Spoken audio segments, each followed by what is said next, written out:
Parashat Vezot Aberacha. Cette paracha est la dernière de la Torah. Elle est lue le jour de Simchat Torah où on termine la lecture annuelle de la Torah pour recommencer depuis Bereshit. Tous les hommes présents sont appelés à la Torah, elle est donc lue plusieurs fois pour que chacun puisse recevoir une montée.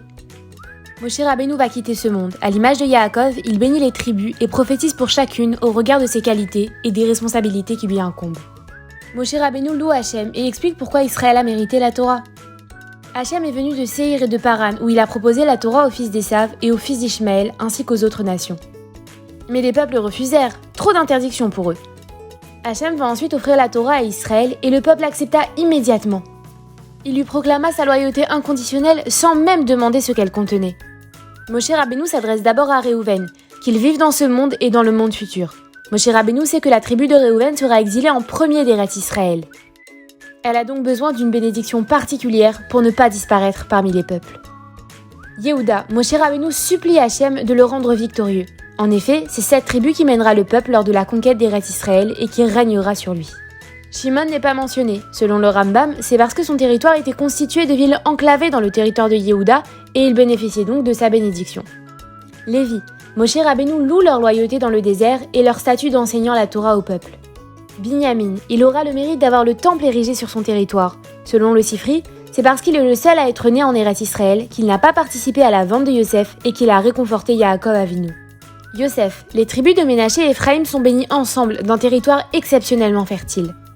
Zevouloun et Issachar, les deux frères avaient conclu un contrat particulier. Zevouloun soutenait financièrement son frère et lui rendait son frère partenaire de son étude. Zevouloun est plus jeune, mais il est mentionné en premier parce que c'est grâce à lui que son aîné peut étudier. Gad vit à la frontière d'Eretz Israël et la protège des ennemis. Comme il s'est chargé de défendre le territoire des autres tribus, Moshe Rabbeinu le bénit d'avoir la force pour réussir sa mission.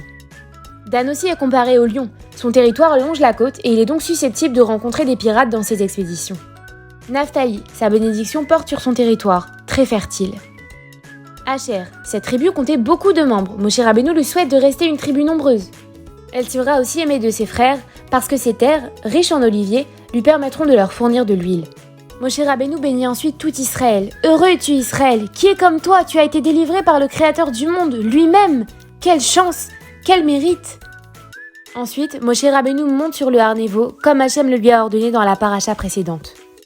De là, Hachem lui montre tout Israël et ce qui s'y passera à travers l'histoire. À 120 ans, après avoir été l'homme de Dieu pendant toute sa vie, œuvrant pour son peuple et pour la Torah, Moshe Rabbeinu, le plus grand des prophètes, rend son âme. Et c'est le Créateur lui-même qui s'occupe de son enterrement.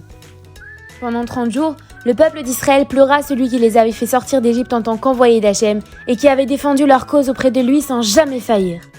Après cela, Yehoshua bin Nun prit le commandement du peuple pour les mener vers Eretz Israël. Razak, Razak, Benit Razek, quelle chance nous avons de pouvoir clôturer la lecture annuelle de la Torah.